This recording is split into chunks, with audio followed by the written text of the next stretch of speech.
Hello student, আমি তোমাদের রূপা ma'am. আজ আমি তোমাদের ক্লাস 9-এর লাভ ও ক্ষতি যে চ্যাপ্টারটি রয়েছে সেই চ্যাপ্টারটির অঙ্কগুলো সলভ করার আগে লাভ ও ক্ষতি সম্পর্কে একটা পরিষ্কার ধারণা তোমাদেরকে দিতে এসেছি। হয়তো অনেকের কাছে লাভ, ক্ষতি, ক্রয়মূল্য, বিক্রয়মূল্য, ধার্য মূল্য এই সমস্ত যে শব্দগুলি রয়েছে সেগুলো নিয়ে অনেককেই তোমরা অনেক গুলিয়ে ফেলছো। সেটার জন্য আমি তোমাদেরকে আজকে লাভ ক্ষতির একটা সম্পূর্ণ ওভারভিউ দেব। আশা করছি তোমাদের ভিডিওটা থেকে কিছুটা হলেও তোমরা শিখতে পারবে। ঠিক আছে, তো চলো শুরু করি। দেখো, আমরা ধরো বাজার থেকে যদি একটা কোনো পেন কিনতে গেলাম, ধরো এই পেনটি আমি কিনতে গেলাম, তো এই পেনটি আমি যেটা দামে কিনছি, আমাকে ধরো দোকানদার আমাকে পেনটা যে দামে বিক্রি করছে সেটা হচ্ছে দোকানদারের বিক্রয় মূল্য। ঠিক আছে, আর এই পেনটা কিন্তু দোকানদার যার কাছ থেকে কিনেছে সেই দামটা হচ্ছে দোকানদারের ক্রয় মূল্য। বোঝা গেল? ক্রয় মূল্য বলতে কি, দোকানদার যে দামে কোনো জিনিস কিনছে, আর বিক্রয় মূল্য কথাটির মানে কি, সেই জিনিসটা দোকানদার যে দামে তার খদ্দারকে বিক্রি করছে। ঠিক আছে, আশা করছি ক্রয় মূল্য বিক্রয় মূল্য খুব ভালোভাবে বুঝতে পারলে। ধরো তুমি কোনো একটা শপিং মলে গেছো, সেখানে গিয়ে তুমি কোনো জিনিস কিনলে, সেখানে যেটা তুমি কিনলে সেটা হচ্ছে দোকানদারের সেলিং প্রাইস অর্থাৎ বিক্রয় মূল্য। আবার দোকানদার ওই যে জিনিসটি যেটা তুমি কিনলে সেটা আবার অন্য কারোর কাছ থেকে কিনেছে, সেটা যে দামে কিনেছে সেটা হলো ওই দোকানদারের ক্রয় মূল্য। আবার আমার কাছে যেহেতু আমি জিনিসটা দোকানদারের কাছ থেকে কিনে নিলাম, দোকানদারের যেটা বিক্রয় মূল্য সেটা হয়ে গেল আমার ক্রয় মূল্য। ঠিক আছে, এরপর ধরো ওই যে জিনিসটি কিনেছি, ধরো একটা ঘড়ি কিনেছি, সেই ঘড়িটা আমি আবার কিছুদিন ইউজ করার পর ধরো আমি বিক্রি করে দিলাম, তাহলে তখন সেটা হচ্ছে আমার বিক্রয় মূল্য। আমার ক্রয় মূল্য কিন্তু আমি যেই দামে ঘড়িটা ওই দোকানদারের কাছ থেকে কিনে এসেছিলাম। এই ধরনের, আমি আশা করছি তোমরা বুঝতে পারলে। ক্রয় মূল্য কথাটির অর্থ হলো যেই দামে তুমি কোনো জিনিস কিনছো। ঠিক আছে, আর বিক্রয় মূল্য কথাটির অর্থ হলো যেই দামে তুমি সেই জিনিসটি বিক্রয় করছো বা বিক্রি করছো। কেমন? আচ্ছা, এরপর ধরো এই যে ক্রয় মূল্য, বিক্রয় মূল্য, এই সমস্ত জিনিস থেকে আমাদের দুটো জিনিস কিন্তু আমাদের আসতে পারে, এক হলো লাভ, এক হলো ক্ষতি। লাভ কখন হবে তোমরা একটা স্বাভাবিক ধারণা দেখে বলো। যদি একটা ঘড়ি তুমি 500 টাকায় কিনে থাকো, 500 টাকা যদি তোমার ক্রয় মূল্য হয়, এবং সেই ঘড়িটি যদি তুমি 700 টাকায় বিক্রি করে থাকো, অর্থাৎ 700 টাকা যদি তোমার বিক্রয় মূল্য হয়, তাহলে তোমার লাভ হয়েছে না ক্ষতি হয়েছে? অবশ্যই তোমার 200 টাকা লাভ হয়েছে। ঠিক আছে, অর্থাৎ লাভের ক্ষেত্রে তোমার বিক্রয় মূল্যটা বেশি হতে হবে আর ক্রয় মূল্যকে কম হতে হবে। তাহলে লাভ বার করার লাভটা ক্যালকুলেট করার প্রসেসটা কি হবে? লাভ সমান হলো বিক্রয় মূল্য মাইনাস ক্রয় মূল্য। ঠিক আছে, আচ্ছা, তাহলে আমরা এই যে চ্যাপ্টারটিতে কি কি শিখব? প্রথমে শিখব ক্রয় মূল্য। ক্রয় মূল্যের একটা ধারণা পেলাম। ক্রয় মূল্য বলতে যে দামে আমরা জিনিসটাকে কিনছি, যে দামে কোনো জিনিস কেনা হয়, তাই তো? আচ্ছা, দ্বিতীয় টার্ম হচ্ছে বিক্রয় মূল্য। বিক্রয় মূল্য জিনিসটা কি? বিক্রয় মূল্য হলো যে দামে কোনো জিনিস বিক্রি করা হয়। বোঝা গেছে? ক্রয় মূল্য, বিক্রয় মূল্য থেকে আমাদের দুটো জিনিস আসছে, এক হলো লাভ। লাভ কখন হবে? যদি বিক্রয় মূল্য ক্রয় মূল্যর থেকে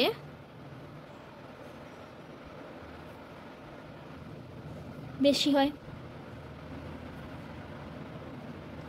অর্থাৎ লাভ সমান আমরা কি লিখতে পারি? লাভ সমান লিখতে পারি বিক্রয় মূল্য মাইনাস ক্রয় মূল্য। কেন হলো এটা? তোমরা সবসময় জানো যে বিয়োগের ক্ষেত্রে বড় সংখ্যাটি উপরে এবং ছোট সংখ্যাটি নিচে থাকে, তাই যেহেতু বিক্রয় মূল্য বেশি ক্রয় মূল্য কম, তাই লাভ বার করার ক্ষেত্রে তুমি বিক্রয় মূল্য মাইনাস ক্রয় মূল্য করলে। আচ্ছা, এরপরে অনেক অঙ্ক দেখবে তোমাদেরকে শতকরা লাভ বার করতে বলবে। হয়তো তোমার ক্রয় মূল্য দিয়ে দেবে, বিক্রয় মূল্য দিয়ে দেবে, সেখান থেকে তোমাকে শতকরা লাভ বার করতে হবে। শতকরা লাভ বার করার জন্য প্রথমে তুমি লাভটা বের করবে, লাভ বিক্রয় মূল্য মাইনাস ক্রয় মূল্য করে তুমি লাভ বের করলে। এরপর শতকরা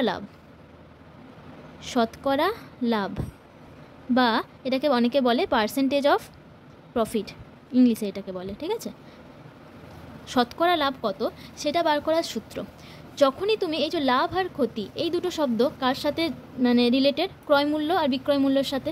ক্রয় মূল্যের ওপরেই তুমি নিশ্চয়ই লাভটা ক্যালকুলেট করবে। যখন তুমি একটা কোনো জিনিস কিনেছো, ধরো ঘড়িটা 500 টাকায় কিনেছো, তুমি এমনভাবে ভাববে যে আমার যাতে ঘড়িটা বিক্রি করবো আমি এমন দামে যাতে আমার ক্রয় মূল্য থেকে যেটা কিনেছি তার থেকে আমার কিছু টাকা লাভ হয়। তাহলে লাভ সবসময় তোমরা ক্যালকুলেট করবে কিসের বেসিসে? এই শতকরা লাভ সবসময় ক্যালকুলেট করবে ক্রয় মূল্যের বেসিসে। তাই নিচে সবসময় রাখবে ক্রয় মূল্যকে। যখনই শতকরা লাভ বার করতে যাবে নিচে রাখবে ক্রয় মূল্যকে, ঠিক আছে? উপরে রাখবে এই যে লাভটা তুমি ক্যালকুলেট করে রেখেছো সেই লাভকে ইন্টু 100, ঠিক আছে? তাহলে শতকরা লাভের সূত্র কি হলো? শতকরা লাভের সূত্র হলো যেটা তোমার ক্রয় মূল্য অর্থাৎ যেই দামে তুমি জিনিসটা কিনেছো তাকে নিচে রাখবে, উপরে রাখবে যেটা তোমার লাভ হয়েছে, বিক্রয় মূল্য মাইনাস ক্রয় মূল্য করার পর যেটা তোমার লাভ হয়েছে সেটাকে ইন্টু 100। 100 কেন করলাম? যেহেতু শতকরা বার করতে যাচ্ছি তাই আমি ইন্টু 100 করলাম। তার মানে শতকরা লাভ বের করার যে সূত্র সেটা তোমাদের মাথায় আশা করি খুব ভালোভাবে ঢুকে গেছে। ক্রয় মূল্য উপরে সবসময় লাভ আর ক্ষতিটা নির্ণয় করবে, ঠিক আছে? এরপরে আসছি ক্ষতি। ক্ষতির অর্থ কি? ক্ষতি মানে কি? যদি ক্রয় মূল্য বিক্রয় মূল্যের চেয়ে বেশি হয়, তাই তো? বিক্রয় মূল্যের চেয়ে বেশি হয় অর্থাৎ কি? ক্রয় তার মানে ক্ষতি সমান কি? ক্ষতি সমান হলো কি হবে? ক্ষতি সমান তোমরা নিজেরাই বলো। ক্ষতি সমান হবে ক্রয় মূল্য মাইনাস বিক্রয় মূল্য। যেহেতু ক্রয় মূল্য বিক্রয় মূল্যের থেকে বেশি। ক্ষতি কখন হবে? যখন আমি ধরো জিনিসটা 500 টাকায় আমি ঘড়িটি কিনেছিলাম, আমি একজনের কাছে বিক্রি করতে গেলাম, সে বললো না তুমি তো এটা সেকেন্ড হ্যান্ড আমাকে বিক্রি করছো, তোমাকে আমি এই ঘড়িটা 300 টাকায় আমি কিনবো তোমার কাছ থেকে। তার মানে কি আমার সেখানে লস হচ্ছে। লস হচ্ছে মানে কি? যেই দামে আমি ক্রয় মূল্য যেই দামে আমি কিনেছি তার থেকে কম দামে বিক্রি করছি, তার মানে কি ক্রয় মূল্যটা বিক্রয় মূল্যের থেকে বেশি। তাই ক্রয় মূল্য মাইনাস বিক্রয় মূল্য। সেমভাবে তোমরা যদি শতকরা ক্ষতি তোমাদেরকে বের করতে বলে তাহলে কি করতে হবে তোমরা নিজেরাই একবার মুখে বলো। শতকরা ক্ষতি বার করার জন্য সেমভাবে শতকরা লাভের ক্ষেত্রেও তোমরা যেমন নিচে ক্রয় মূল্য উপরে লাভ লিখেছিলে, সেমভাবে শতকরা ক্ষতির জন্য নিচে লিখবে ক্রয় মূল্য, উপরে লিখবে ক্ষতি ইন্টু 100। হয় তোমাদেরকে ক্রয় মূল্য বিক্রয় মূল্য দিয়ে লাভ বের করতে দেবে অথবা শতকরা লাভ বার করতে দেবে। শতকরা লাভের ফর্মুলা খুবই সহজ। শতকরা লাভ বার করার জন্য আগে লাভ যেটা লাভের অ্যামাউন্ট, এক্স্যাক্ট অ্যামাউন্ট লাভের, সেটা বের করে নিলে তারপরে লাভ বাই ক্রয় মূল্য ইন্টু 100। সেমভাবে যদি তোমাকে ধরো ক্রয় মূল্য বিক্রয় মূল্য দিয়ে দিল, তুমি ক্ষতি ক্যালকুলেট করছো। ক্ষতির ক্ষেত্রে কি? ক্ষতির ক্ষেত্রে তুমি যেই দামে জিনিসটা কিনেছো তার থেকে নিশ্চয়ই কম দামে বিক্রি করছো, তার মানে কি কেনা দাম মাইনাস বিক্রি দাম অর্থাৎ ক্রয় মূল্য মাইনাস বিক্রয় মূল্য। ক্ষতির অর্থ হলো ক্রয় মূল্য মাইনাস বিক্রয় মূল্য। এরপর তুমি যদি শতকরা ক্ষতি বের করতে চাও, শতকরা ক্ষতি বের করার জন্য তোমাকে কি করতে হবে? যেটা তোমার ক্ষতি তুমি পেয়েছো তাকে উপরে রাখবে, নিচে সর্বদা ক্রয় মূল্যকে রাখবে ইন্টু 100। অর্থাৎ পার্সেন্টেজ অফ প্রফিট অথবা পার্সেন্টেজ অফ লসের ক্ষেত্রে সবসময় নিচে ক্রয় মূল্যকে রেখে উপরে লাভকে ক্যালকুলেট করে ইন্টু 100 করলে তোমরা কিন্তু এটা সূত্রটা পেয়ে যাবে। কোনো সূত্রটা মনে রাখার জন্য মাথায় কোনো এক্সট্রা মেমোরি রাখার দরকার নেই। তোমরা জাস্ট লাভ বার করতে, লাভ মানে কি? লাভ মানে হলো বিক্রয় মূল্য মাইনাস ক্রয় মূল্য, অর্থাৎ আমি যেই দামে কিনেছি তার থেকে বেশি দামে বিক্রি করেছি। আর ক্ষতি মানে কি? আমি যেই দামে কিনেছি তার থেকে কম দামে বিক্রি করেছি, অর্থাৎ বিক্রয় মূল্যটা কম, ঠিক আছে? এরপর আরেকটি শব্দ চলে আসছে, সেটা হলো কি না, সেটা হলো ধার্য মূল্য। ধার্য মূল্য জিনিসটা কি বলো তো? ধার্য মূল্য জিনিসটা কিন্তু অনেকটাই সহজ, যে টার্মটা তোমরা খুব চেনো, যে টার্মটা তোমাদের মানে খুবই তোমরা জানো। ধার্য মূল্য। ধার্য মূল্য মানে কি বলো তো? একে ইংলিশ নামটা বললেই তোমরা বুঝতে পারবে। ধার্য মূল্যকে ইংরেজিতে বলা হয় MRP। বুঝতে পারছো তো MRP মানে কি? যে কোনো জিনিস তুমি যে প্রোডাক্টটা কিনছো, সেটা ড্রেস হতে পারে, সেটা কোনো ওয়াচ হতে পারে, যা কিছু হতে পারে, সেখানে তোমরা সবসময় দেখো যে MRP কত আছে, তাই তো? MRP জিনিসটা কি? MRPরই বাংলা নাম হলো ধার্য মূল্য। ধার্য মূল্যটা মানে যখন কোনো একটা প্রোডাক্ট কোনো কোম্পানি বা কোনো দোকানদার সেল করবে তখন সে দোকানদার তিনটে প্রাইস, ঠিক আছে? কি প্রাইস? একটা হলো তার ক্রয় মূল্য, ঠিক আছে, একটা বিক্রয় মূল্য, আরেকটা হচ্ছে ধার্য মূল্য, ঠিক আছে? এই তিনটে জিনিসের উপরে এই তিনটে মূল্য নিয়ে দোকানদার বসে। আমার ক্রয় মূল্য মানে যে দামে দোকানদার জিনিসটা কিনেছে, ধার্য মূল্য অর্থাৎ হচ্ছে যে দামে দোকানদার মানে জিনিসটা বিক্রি করার জন্য তার সেই যে কার্ড সেখানে লিখে রেখেছে ধার্য মূল্য। আর বিক্রয় মূল্য হচ্ছে যে দোকানদার তারপরে ধার্য মূল্যের উপরেও কিন্তু অনেক সময় দেখবে MRP যেটা থাকে, তারপরে দেখবে কিছু পরিমাণ ছাড় দেয় দোকানদার, কিছু পরিমাণ ছাড় দিয়ে থাকে, মানে সেই ছাড়টা দেওয়ার পর বিক্রি করে। তাই দেখবে কোনো জিনিসের কোনো টি-শার্টের গায়ে লেখা আছে বা লেখা আছে যে টি-শার্টটা 500 টাকা, ঠিক আছে, আর উপরে লেখা আছে 20% ডিসকাউন্ট চলছে, অর্থাৎ কি ওই 500 টাকা থেকে 20% অফ করে দোকানদার তোমাকে জিনিসটা বিক্রি করে, ঠিক আছে? দোকানদারের কাছে এক রইলো ক্রয় মূল্য, এক রইলো ধার্য মূল্য, এক রইলো বিক্রয় মূল্য। কখনো কখনো ধার্য মূল্য আর বিক্রয় মূল্য কিন্তু সেম হয়ে যেতে পারে। যদি কোনো ডিসকাউন্ট না দেওয়া হয় তাহলে কি হবে? যেটা তোমার MRP তে আছে অর্থাৎ তোমার ধার্য মূল্য সেটা তোমার বিক্রয় মূল্য হয়ে যাবে। কিন্তু যদি কোনো দোকানে সেল চলে বা ডিসকাউন্ট দেয় কোনো প্রোডাক্টের উপর, তখন কিন্তু ধার্য মূল্য আর বিক্রয় মূল্য এক হবে না, কেমন? আচ্ছা, তাহলে ধার্য মূল্য মানে কি? যে দামে জিনিসটা মানে বিক্রি করা হবে তার একটা মানে ধার্য মূল্য কথাটা মানে MRP টা তোমরা মনে রাখবে। এবার ধার্য মূল্যের পর আমরা আসছি ডিসকাউন্ট, ঠিক আছে? ডিসকাউন্ট মানে কি? ডিসকাউন্ট মানে হচ্ছে কি ছাড়। এই যে যখন তুমি ডিসকাউন্ট বার করবে কেমন বার করবে, ডিসকাউন্ট কিভাবে বার করবে, নিজেরাই বলো, ধরো একটা টি-শার্টের গাড়ি আছে 500 টাকা দাম, কিন্তু তুমি যখন জিনিসটা কিনলে সেই জিনিসটা তুমি 400 টাকা দেবে, ঠিক আছে? তাহলে তোমার কত ডিসকাউন্ট হলো, 100 টাকা ডিসকাউন্ট হলো, মানে যেটা আমার ধার্য মূল্য ছিল মাইনাস বিক্রয় মূল্য তুমি কিনলে সেটা তুমি মাইনাস করে দিলে তুমি ধার্য মানে ডিসকাউন্ট ছাড়। আমি ছাড় বের করার জন্য আমাকে কি করতে হবে, যেটা আমার ধার্য মূল্য মানে যেটা তোমার এমআরপি লেখা আছে, ঠিক আছে, মাইনাস যেটা দামে তুমি কিনছো, অর্থাৎ দোকানদার যেটা দামে জিনিসটা বিক্রি করছে, ঠিক আছে, অর্থাৎ ধার্য মূল্য মাইনাস বিক্রয় মূল্য। বিক্রয় মূল্যটা কিন্তু অবভিয়াসলি দোকানদারের বিক্রয় মূল্য, ঠিক আছে? ধার্য মূল্য থেকে যদি বিক্রয় মূল্য মাইনাস করে দাও তাহলে তুমি পেয়ে যাবে তোমার কত টাকা তোমাকে ছাড় দিবে দোকানদার। দোকানদার যে দামে লিখে রেখেছে অর্থাৎ দোকানদার যে ধার্য মূল্য আর দোকানদার যে দামে তুমি জিনিসটা বিক্রি করছো অর্থাৎ দোকানদার যে বিক্রয় মূল্য সেই দুটোকে তুমি যদি মাইনাস করো তাহলে তুমি ছাড় বা ডিসকাউন্ট পেয়ে যাবে। কোথাও কোথাও না তোমাকে বলবে হয়তো শতকরা ছাড় বার করতে, শতকরা ছাড় বের করার জন্য ছাড় জিনিসটা কোথা থেকে পাচ্ছি বলতো, তুমি ছাড় জিনিসটা উৎস কোথা থেকে, ধার্য মূল্য থেকে, ধার্য মূল্য লেখা আছে বলে তারপরে বিক্রি করার পর তুমি বুঝতে পারছো তোমার ছাড় দিলো কি দিলো না, যদি এমআরপি না লেখা থাকে তাহলে তুমি বুঝতে পারছো যে জিনিসটা কেনার পর তুমি ছাড় দিলো কি দিলো না, বুঝতে অবশ্যই পারবে না। তাই ছাড় জিনিসটা আসছে কোথা থেকে, ধার্য মূল্য থেকে। তাই সেম ভাবে তুমি নিচে রাখছো এটার ক্ষেত্রে ধার্য মূল্যকে তুমি নিচে রাখলে, ঠিক আছে, আর উপরে হচ্ছে যেটা তুমি ছাড় মানে এক্সাক্ট যেটা ছাড় হলো 500 টাকা জিনিসটা 100 টাকা বিক্রি করেছে মানে তোমার 100 টাকা ছাড় হয়েছে, সেই ছাড়টা তুমি উপরে রাখলে ইনটু 100 টাকা করলে যেহেতু শতকরা ছাড় বার করছো, ঠিক আছে? তাহলে ছাড় বার করার জন্য তুমি শতকরা ছাড় যেটা শতকরা ডিসকাউন্ট সেটা বার করার জন্য ছাড় বাই ধার্য মূল্য ইনটু 100, ঠিক আছে? আশা করছি এবার যখন তুমি সেল নেবে তখন তুমি নিশ্চয়ই বুঝতে পারবে মানে একটা জিনিস বলে দিলে এটা 1% ডিসকাউন্ট আছে তাহলে তুমি বের করতে পারবে, ঠিক আছে? এবার পার্সেন্টেজের ব্যাপারটা একটুখানি আসি, ঠিক আছে? শতকরা ব্যাপারটা একটুখানি আসি, এই পার্সেন্টেজ বলছি না, এর ব্যাপারটা ক্লিয়ার করে দিই। শতকরা ব্যাপারটা কিছু না, যদি তোমাকে ডাইরেক্ট বলে যে একটা জিনিসের দাম, ঠিক আছে, একটা জিনিসের ঘড়ির দাম, ধরো ঘড়ির দাম 100 টাকা, 100 টাকা মানে কি শতকরা, ঠিক আছে? যদি বলি ঘড়ির দাম 100 টাকা, এই ঘড়িটাতে লাভ হয়েছে 20%, ঠিক আছে? ঠিক আছে, এই ঘড়িটা যেটা মানে দাম বলতে মানে ক্রয় মূল্য, দাম বলতে হবে এটা ক্রয় মূল্য, ক্রয় মূল্য হচ্ছে যে 100 টাকা, ঘড়িটাতে আমি দোকানদার আমি চাইছি 20% লাভ করবো, তাহলে দোকান ঘড়িটা কত টাকা বিক্রি করবো, ঘড়ির বিক্রয় মূল্য কত হয়ে যাবে, যেহেতু ঘড়িটির দাম 100 টাকা তাই এক্ষেত্রে 100 প্লাস 20 করলে তুমি ডাইরেক্ট বিক্রয় মূল্যটা পেয়ে যাবে, অর্থাৎ 120 টাকা। যেহেতু ঘড়িটির দাম 100 টাকা তাই এই পার্সেন্টেজটা ডাইরেক্ট তুমি যোগ করতে পারবে, ঠিক আছে? কিন্তু যদি ঘড়িটির বিক্রয় মূল্য ধরো হলো 120 টাকা, 120 টাকা, ঘড়িতে তুমি লাভ করতে চাও 20%, এক্ষেত্রে কিন্তু যেহেতু এটা 100 নয় তাই কিন্তু তুমি এর সঙ্গে ডাইরেক্ট যোগ করতে পারবে না। যদি 100 হয় তাহলে তুমি ডাইরেক্ট যোগ করতে পারবে, যেহেতু 100 টাকা মানে হচ্ছে শতকরা, 100 সাথে পার্সেন্টেজ ডাইরেক্ট যোগ করলে তুমি এক্সাক্ট ভ্যালু পেয়ে যাবে, কিন্তু 100 ব্যতীত অন্য কোনো সংখ্যার সাথে তুমি পার্সেন্টেজকে ডাইরেক্ট যোগ করতে পারবে না। এখানে 120 টাকার 20% কত টাকা হচ্ছে সেটা আমাকে বার করতে হবে। তাহলে ঘড়িটির বিক্রয় মূল্য কেমন করে বার করবে, ঘড়িটির বিক্রয় মূল্যকে আমি লাভ করতে চাই মানে আমার যেটা 120 টাকা দাম তার থেকে আমি বেশি দামে বিক্রি করতে চাই, তাই তো? তাহলে আমার 120 টাকা দাম তার থেকে বেশি দামে বিক্রি করতে, তাই প্লাস সাইন দিলাম, ঠিক আছে? কত বেশি দামে না 120 টাকার 20% আমার লাভ হয়, তাই 120 ইনটু 20/100, বুঝা গেছে? ক্রয় মূল্য 120 টাকা, সেই ক্রয় মূল্যের ওপর তুমি লাভ করতে চাইছো 20%, অর্থাৎ কি 120 টাকার থেকে বেশি দামে ঘড়িটা বিক্রি করতে চাইছো। এক্ষেত্রে কিন্তু 20টা তুমি ডাইরেক্ট 120 সাথে যোগ করলে বিক্রয় মূল্য বার করতে পারবে না। কেন? কারণ এটা 120, এটা যদি শুধু অনলি 100 হতো তুমি ডাইরেক্ট পার্সেন্টেজ যোগ করে পর তুমি বিক্রয় মূল্য ইজিলি ক্যালকুলেট করতে পারতে, কিন্তু 100 ছাড়া অন্য যে কোনো সংখ্যার ক্ষেত্রে এই যে 20% বলেছে 120 টাকার 20% কত হয় সেটা আগে বের করতে হবে, তার সাথে 120 যোগ করতে হবে, অর্থাৎ 120 প্লাস, দেখো এখানে 120 আছে তো, তাহলে 0 0 কেটে দিলাম, এই 0 0 কেটে দিলাম, তাহলে 120 প্লাস 12 ইন্টু 2 মানে 24, অর্থাৎ ঘড়িটির বিক্রয় মূল্য হয়ে যাবে 124 টাকা। 124 টাকায় তুমি যদি ঘড়িটা বিক্রি করো তাহলে তোমার 20% লাভ হচ্ছে, ঠিক আছে? সেমভাবে আরেকটা আমি বলছি, এখানে ধরো একটা পেনের ক্রয় মূল্য হলো আমার 50 টাকা, ঠিক আছে? পেনটা বিক্রি করার পর না দোকানদারের না ক্ষতি হয়েছে কত টাকা, কত পার্সেন্ট ক্ষতি হয়েছে, ধরো ওর 10% ক্ষতি হয়েছে, ঠিক আছে? তাহলে অতএব পেনের তাহলে বিক্রয় মূল্যটা কত টাকা বিক্রি করেছে বল, তুমি দেখো এখান থেকে বার করতে পারবে। ধরো দোকানদার পেনটা কিনেছিল 50 টাকায়, দোকানদার পেনটা বিক্রি করার পর 10% লস করেছে, তাহলে দোকানদার কত টাকায় পেনটা বিক্রি করেছে, তখন তুমি কি করবে, যেহেতু ক্ষতি তাই 50 মাইনাস, ক্ষতি মানে মাইনাস 50-এর কত পার্সেন্ট লস করেছে, 10%, তাহলে 50-এর 10%, বোঝা গেল? তার মানে 50 মাইনাস, আরেকবার লিখছি এখানে 0 কাটলাম, অর্থাৎ 50 মাইনাস 5 মানে ঘড়িটা দোকানদার 45 টাকায় বিক্রি করেছে, তাই ওর 10% ক্ষতি হয়েছে। ঘড়িটির ক্রয় মূল্য ছিল দোকানদারের 50 টাকা, 50 টাকায় ঘড়িটা দোকানদার ঘড়ি নয় পেনটি দোকানদার 50 টাকায় কিনেছিল, পেনটি দোকানদার 45 টাকায় বিক্রি করেছে, অর্থাৎ পেনটি বিক্রি করার পর দোকানদারের 10% ক্ষতি হয়েছে, ঠিক আছে?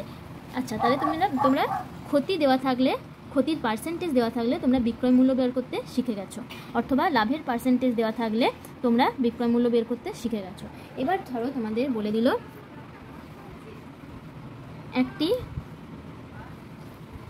পেনের ক্রয় মূল্য হচ্ছে 30 টাকা, পেনের বিক্রয় মূল্য ধরো 40 টাকা। এবার বলো তো এক্ষেত্রে লাভ হয়েছে না ক্ষতি হয়েছে, অবশ্যই বিক্রয় মূল্য যেহেতু বেশি ক্রয় মূল্যের থেকে তাই তোমার লাভ হয়েছে। তাহলে কত টাকা লাভ হয়েছে, লাভ সমান 40 মাইনাস 30, অর্থাৎ লাভ হয়েছে তোমার 10 টাকা। এবার আমি যদি বলি শতকরা কত লাভ হয়েছে, শতকরা লাভ তুমি কী করে বার করবে, শতকরা লাভ বের করার জন্য নিচে সবসময় কাকে রাখতে বলেছি, ক্রয় মূল্যকে, ক্রয় মূল্য হলো 30 টাকা, উপরে কাছে থাকবে যেটা তোমার এক্স্যাক্ট লাভ সেটা 10 টাকা, ইন্টু যেহেতু শতকরা বার করছো তাই 100, 0 0 কেটে দিলাম, অর্থাৎ 100/3।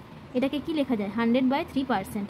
100/3%কে তুমি লিখতে পারো 100, এটাকে পূর্ণ মিশ্র ভগ্নাংশ তুমি সাজিয়ে নিতে পারো, অর্থাৎ 33 পূর্ণ 1/3%। এটা হলো কি তোমার শতকরা যেটা লাভ। শতকরা লাভ সমান তুমি কত পেলে? 33 অ্যান্ড 1/3%, অথবা 33 পূর্ণ 1/3% হলো তোমার শতকরা লাভ। ঠিক আছে, আশা করছি তোমরা বুঝতে পেরেছো। এরপর ধরো একটি পেনের ক্রয় মূল্য তোমার কাছে দেওয়া আছে 50 টাকা, বিক্রয় মূল্য ওই পেনটিরই বিক্রয় মূল্য ধরো 40 টাকা। তাহলে পেনটিতে তুমি বিক্রি করার পর ক্ষতি করেছো না লাভ করেছো? অবশ্যই ক্ষতি করেছো, যেহেতু বিক্রয় মূল্যটা ক্রয় মূল্যের থেকে কম। তাহলে ক্ষতি সমান কি হবে? 50 - 40, অর্থাৎ ক্রয় মূল্য মাইনাস বিক্রয় মূল্য, অর্থাৎ কত টাকা? 10 টাকা তুমি ক্ষতি করেছো। তাহলে শতকরা ক্ষতি কত হবে? শতকরা ক্ষতি হবে যেই টাকাটা তুমি ক্ষতি করেছো ডিভাইড বাই যেটা তোমার ক্রয় মূল্য, অর্থাৎ 50 টাকা, ইন্টু 100।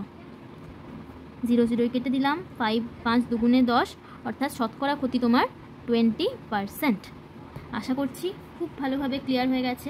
যদি ক্লিয়ার না হচ্ছে ভিডিওটা আরেকবার দেখবে, ভিডিওটা পজ করে করে দেখবে। আর আমি যে একবার পুরো ভিডিওটা কমপ্লিট করে নেওয়ার পর আরেকবার ভিডিওটা প্রথম থেকে চালিয়ে প্রত্যেকটা লাইন আমি যেমন লিখেছি সেরকমভাবে নোটস বানিয়ে নেবে, এবং যতগুলো এক্সাম্পল করাচ্ছি প্রত্যেকটা এক্সাম্পল খাতায় কিন্তু সুন্দরভাবে পরিষ্কারভাবে করে রাখবে। ঠিক আছে, আর আমি আশা করছি ভিডিওটা একবার না বুঝতে পারলে, একবার হয়তো ভিডিওটা গো থ্রু করলে বুঝতে পারলে না, ভিডিওটা পজ করে করে বারবার শুনবে এবং ভিডিওটা বারবার করে দেখবে, তাহলে তোমাদের হয়তো পুরো জিনিসটা ক্লিয়ার হয়ে যাবে। ঠিক আছে, এরপরে আমি চলে আসছি এই ডিসকাউন্ট জিনিসটার কিছু এক্সাম্পলে। ঠিক আছে, আচ্ছা ধরো একটি পেনেরই আমি নিচ্ছি, একটি পেনের ক্রয় মূল্য 50 টাকা। পেনের ধরো ধার্য মূল্য আমি বলে দিচ্ছি, ধার্য মূল্য মানে যেটা পেনের প্যাকেটের ওপর যেটা এমআরপি লেখা থাকে, এমআরপি ধরো লেখা আছে 70 টাকা। ঠিক আছে, আর পেনটা দোকানদার যে দামে বিক্রি করছে, অর্থাৎ দোকানদারের বিক্রয় মূল্য, পেনটার এমআরপি যখন তুমি পেনটা হাতে নিয়ে দেখছো তখন দেখছো পেনের গায়ে লেখা আছে 70 টাকা দাম। দোকানদার যখন পেনটা বিক্রি করছে তখন ধরো পেনটা তোমাকে 65 টাকায় বিক্রি করলো, অর্থাৎ তোমার যেটা এমআরপির থেকে 5 টাকা কমে বিক্রয় করলো। এখনও দেখো দোকানদারের কিন্তু লাভেই আছে দোকানদার। আসলে দোকানদার পেনটি কিনেছিল 50 টাকায়, পেনটার দাম লিখে রেখেছিল 70 টাকা, কিন্তু যখন বিক্রি করছে তখন বিক্রি করছে 65 টাকা। এখনও কিন্তু দোকানদারের 15 টাকা লাভ রয়েছে। ঠিক আছে, 15 টাকা লাভ রয়েছে কেন? কারণ ক্রয় মূল্য 50 টাকা, বিক্রয় মূল্য 65 টাকা। লাভের জিনিসটা আমি ছেড়ে দিলাম। আমার দেখো ধার্য মূল্য মানে পেনটার গায়ে লেখা আছে 70 টাকা, কিন্তু পেনটার বিক্রয় মূল্য হচ্ছে 65 টাকা। তার মানে নিশ্চয়ই দোকানদারকে আমি তো আর জানি না দোকানদার কত দামে পেনটা কিনেছে। আমার কি মনে হলো, না কাকু তো আমাকে একটু ছাড় দিচ্ছে। কত টাকা ছাড় দিচ্ছে? ছাড় বা ডিসকাউন্ট আমাকে কাকু কত দিচ্ছে? ধার্য মূল্য মাইনাস বিক্রয় মূল্য মাইনাস বিক্রয় মূল্য, তাই তো? তার মানে কি 70 - 65 টাকা। তার মানে কাকু আমাকে 15 টাকা ছাড় দিল। পরের দিন বন্ধুদেরকে গিয়ে বলবো, জানিস ওই দোকানে কাকুটা আমাকে পেনটাতে 15 টাকা ছাড় দিয়েছে, তাই না? ঠিক আছে, তার মানে ছাড় দিচ্ছে যাতে তুমি একটা ভালো লেগে তুমি আবার যাতে জিনিসটা কেনো। আচ্ছা, ছাড় তাহলে তুমি বের করে নিলে। ছাড় কেমন করে বার করলে? যেটা তোমার এমআরপি ছিল তার থেকে মাইনাস করলে, যেটা দোকানদার বিক্রি করছে যেই দামে তোমাকে, সেটা মাইনাস করলে তুমি কত ছাড় দিলে পেয়ে গেলে। এবার পার্সেন্টেজ অফ ছাড় বা পার্সেন্টেজ অফ ডিসকাউন্ট কী করে বার করবে? যেটা তোমাকে ছাড় দিল ডিভাইড বাই যেটা তোমার ধার্য মূল্য, তাই তো? যেটা তোমার ধার্য মূল্য ইন্টু 100, তার মানে 15 ডিভাইড বাই 70 ইন্টু 100 মানে আসছে 150/7। এটাকে মিশ্র ভগ্নাংশে পরিণত করছি, অর্থাৎ 21 পূর্ণ 3/7% দোকানদার তোমাকে ছাড় দিয়েছে। অর্থাৎ দোকানের বাইরে হয়তো লিখে রাখবে যে 21 and 3/7% ছাড় চলছে, সবাই তাড়াতাড়ি আসুন, তাই তো? তাহলে তোমরা আশা করছি ক্রয় মূল্য, বিক্রয় মূল্য, লাভ ক্ষতি হলো, শতকরা লাভ ক্ষতি, ধার্য মূল্য এবং শতকরা ছাড় এবং ছাড়, প্রত্যেকটা পয়েন্ট, প্রত্যেকটা টার্ম তোমাদের কাছে খুব খুব খুব সহজ হয়ে গেছে। ভিডিওটা একবার বুঝতে না পারলে বারবার বলছি, একবারের জায়গায় দুবার তিনবার দেখবে, তাহলে পুরো জিনিসটা মানে পুরো টপিকের যেটা তোমাদের ধারণা সেটা তোমাদের একদম ক্লিয়ার হয়ে যাবে। এরপর অনেকগুলো অঙ্ক দেখবে তোমরা নিজেরাই করতে পারছো। ঠিক আছে, আশা করছি ভিডিওটা তোমাদের খুব ভালো লেগেছে। যদি ভালো লেগে থাকে অবশ্যই একটা লাইক করে দিও। আর যদি তোমরা এরকমই আরও অনেক ভিডিও, অনেক কনসেপ্ট খুব ইজিলিভাবে আমার কাছ থেকে পেতে চাও, অবশ্যই চ্যানেলটাকে সাবস্ক্রাইব করে রাখবে। আর তোমাদের যদি কোনো চ্যাপ্টার আমাকে সাজেস্ট করার থাকে যে এই চ্যাপ্টারটা ম্যাম করিয়ে দিন, তবে অবশ্যই তোমরা কমেন্টে আমাকে লিখে জানাবে। আমি অবশ্যই তোমাদের হেল্প করার জন্য সব সময়তে আমি তোমাদের পাশে থাকবো। তো ঠিক আছে, আজকের মতো ভিডিওটা এখানে এন্ড করছি।